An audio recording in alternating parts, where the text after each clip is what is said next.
ఓం శ్రీ సాయినాథాయ నమః. బిడ్డల మనసెరిగి బాబా చెప్పిన నాడే పరీక్ష. 1913లో బాంద్రాలో ఉన్న కుమారుడు జబ్బు పడ్డాడనియు దీక్షిత్కు ఉత్తరం అందింది. అక్కడకు వెళ్ళటానికి బాబా అనుమతి కోరాడు. బాబా దీక్షిత్ కుమారుడిని ఇక్కడకు తీసుకురమ్మని చెప్పారు. దీక్షిత్ తన కుమారుడిని షిరిడీ పంపాలనియు ఉత్తరం రాశాడు. కానీ పరీక్షలు సమీపిస్తున్నందున షిరిడీలో వైద్యం కానీ విద్యా సహాయం కానీ దొరకటం అసాధ్యం కాబట్టి పంపడం కుదరదనియు తిరుగు జవాబు వచ్చింది.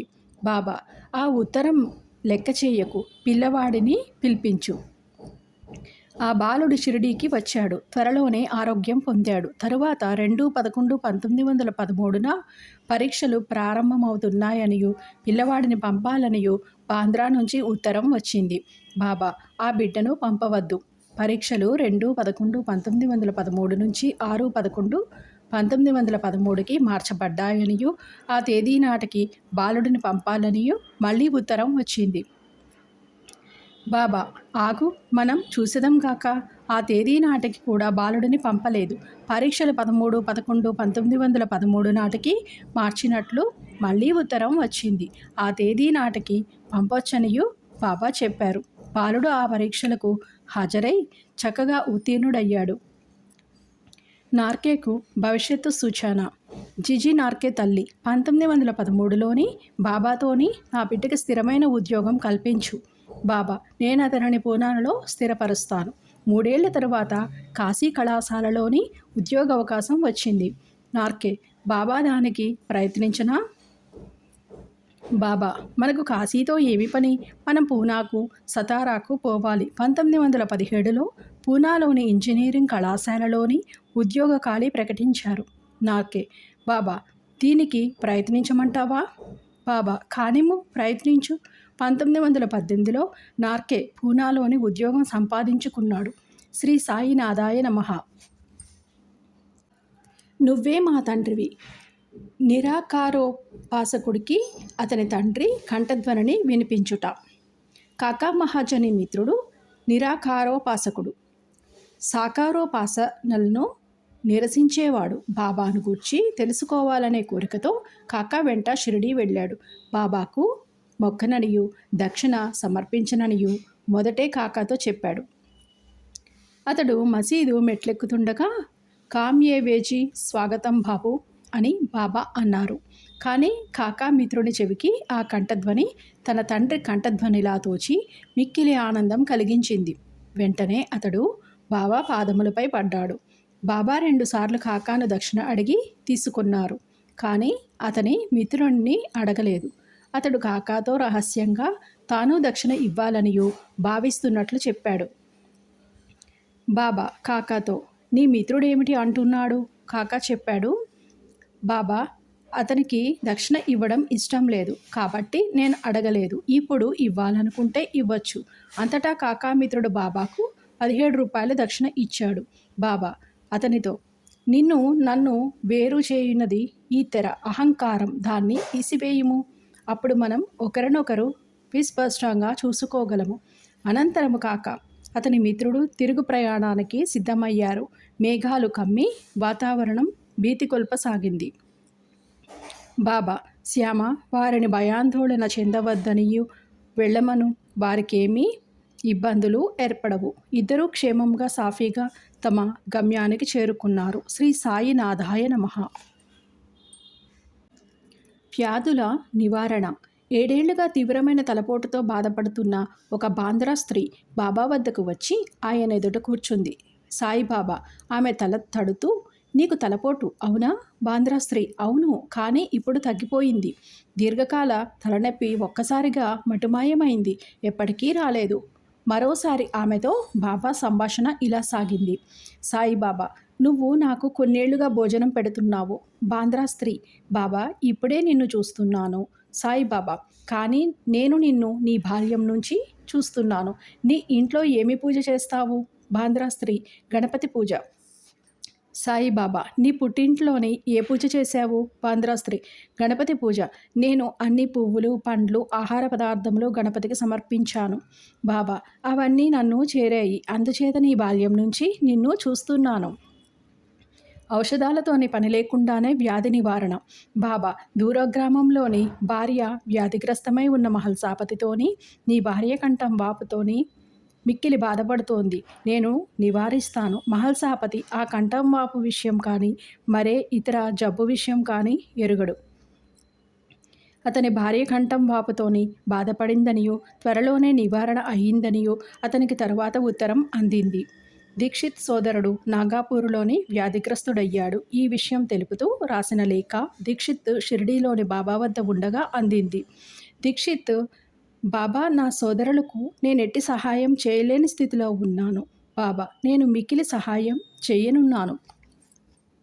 దీక్షిత్ బాబాతో మాట్లాడుచున్నప్పుడే నాగాపూరులోని ఉన్న అతని సోదరుని దగ్గరికి ఎవరో వచ్చి, ఇక్కడ బాబా పలికిన పలుకులే నేను మిక్కిలి సహాయము చేయనున్నాను అని పలికి అతనిని స్వస్థుడిని చేసెను. శ్రీ సాయినాథాయ నమః. నీ హృదయమే నా నివాస స్థలము. నేనెల్లప్పుడూ ప్రేమ విశ్వాసాలనే పాశాలతోనే సిద్ధంగా ఉండాలి. నీ హృదయమే నా నివాస స్థలము. నువ్వెప్పుడునూ ప్రేమ విశ్వాసాలనే పాశాలతోని సిద్ధంగా ఉండాలి. నేను నీ హృదయంలోని ప్రవేశించగానే వాటితో నన్ను స్వీకరించాలి. నీ హృదయంలోని నన్ను బందీగా చేసుకోవాలి. అప్పుడు ప్రేమ అనే వెచ్చదనాన్ని నీలో కలిగించి నిన్ను ప్రకాశవంతుడిని చేస్తాను. నీ ఆలోచనలన్నీ హృదయంతోనే చేయి. నా నామస్మరణ హృదయం నుంచే రావాలి. నీ హృదయము ఏం చెబితే దానినే చిత్తశుద్ధితో చేయి. నీ హృదయంలోని సదా నేను ఉన్నాననే విషయం గమనించు. ఇందువల్ల మంచి ఆలోచనలు చేయటానికి మాత్రమే వీలవుతుంది. నేను నీ ఎదలోకి ప్రవేశించగానే నీ ఎద నాదవుతుంది. సదా నీలో మంచిని పెంచుతుంది. అందుకే నీ హృదయ కవాటాలను సదా తెరచి ఉంచు. నేను ఏ క్షణంలోనైనాను అందులోని ప్రవేశిస్తాను. నీ ప్రార్థనల్లోని తీవ్రతను బట్టి నా ప్రవేశం ఉంటుంది. నేను ప్రవేశించిన వెంటనే హృదయ కవాటాలను మూసివేసి తలుపులను బిగించు. ఎప్పటికీ అందులోంచి నన్ను వెళ్ళనివ్వకు. ఇక ఎప్పటికీ నేను నీవాడిగానే ఉంటాను అని బాబా చెప్పారు. ఇంకా ఏం చెప్పారంటే, నా అవతారం ఎన్ని అద్భుతాలనైనా చేయగలదు. ప్రస్తుత అవతారం మాత్రము అద్భుతాలు చేయటానికి కాదు, మహిమాన్వితాలు ప్రదర్శించటానికి కాదు. మనిషిలోని మారుమూల గదులకే పరిమితమైన మానవత్వాన్ని తట్టి లేపటానికే ఉద్దేశించినదే నా ఈ ప్రస్తుత అవతారం. మీ దృష్టిని భగవంతుని వైపు మరల్చడము, మానవ శక్తికి మించినది మరేదో ఉన్నదనే ఆలోచన మీలో కలిగించడము నా ఈ అవతార ఉద్దేశం. మీలో హృదయ పరివర్తన తీసుకురావటానికి నేను శక్తివంచన లేకుండా శ్రమిస్తున్నాను. ఈ క్రమంలో మిమ్మల్ని దూషిస్తాను, బాధిస్తాను, ఓదారుస్తాను, దిద్దుతాను, మిమ్మల్ని ఏడిపిస్తాను, పరీక్షిస్తాను, కన్నీళ్లు తుడుస్తాను, మిమ్మల్ని కలవరపెడతాను, మీ ప్రశ్నలకు జవాబులు ఇస్తాను.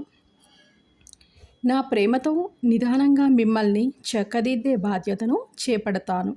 మీతో మహాద్భుతాలను చేయించడానికే నేను మీ మధ్య నడయాడుతున్నాను. నా ఈ అవతార ఆగమనం వృధా కాదు. అందరినీ భగవంతుని వైపు నడిపించడం నా ధ్యేయం. మీ ఎద భక్తితో రగిలే వరకు నా ప్రయత్నం వీడను. మీ చూపు నాపై నిలిస్తే నా చూపు మీపైనే కేంద్రీకృతమై ఉంటుంది. ఇలా బాబా గారు చెప్పటం జరిగింది. ఓం శ్రీ సాయినాథాయ నమః. గ్రోలుదాం సాయి సుధామృతాన్ని. బాబా భాష, బోధ, నర్మగర్భము అర్థమైనట్లే ఉంటుంది, కానీ అర్థం కాదు. అర్థమైంది అనుకుంటే దాని అర్థం వేరే ఉంటుంది, పరమార్థం వేరేగా ఉంటుంది. ఎప్పుడో అప్పుడు దాని ఆంతర్యం తెలుస్తుంది. అదే మర్మ సంభాషణ. బాబా ఏది సూటిగా చెప్పరు. చుట్టూ 10 మంది ఉన్నా అవసరం ఉన్నవారికే అది సూటిగా తగిలేలా చెబుతారు. చిన్న చిన్న మాటల్లో పెద్ద పెద్ద విషయాలు పొదిగి పెట్టడమే జ్ఞానతనం. జ్ఞానుల పొడి పొడి మాటల్లోనే తడి ఉంటుంది. అది భక్తుల హృదయాలను దైవంతో నింపేస్తుంది. సాయి బోధనల్లోని ప్రకాశము మధ్యాహ్న సూర్యుని శోభ వంటిది.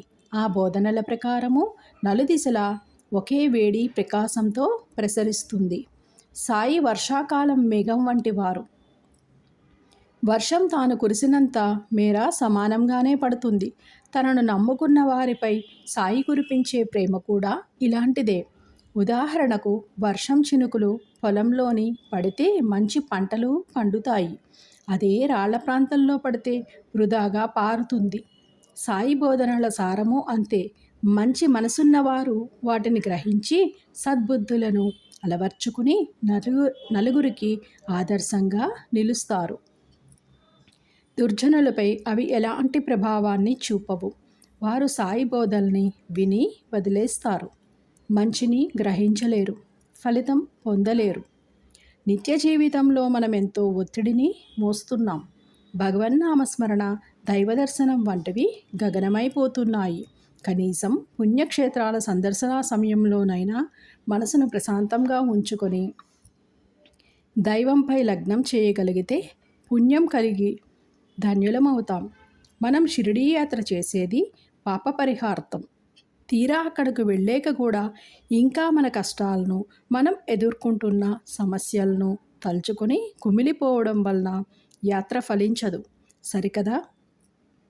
బతుకు మరింత భారం అవుతుంది. షిరిడీలోకి అడుగుపెట్టిన మరుక్షణమే మన చింతల్ని, భారాన్ని బాబాకే వదిలేయాలి. మనకి ఏది కావాలో, ఏది మంచిదో బాబానే చూసుకుంటారు.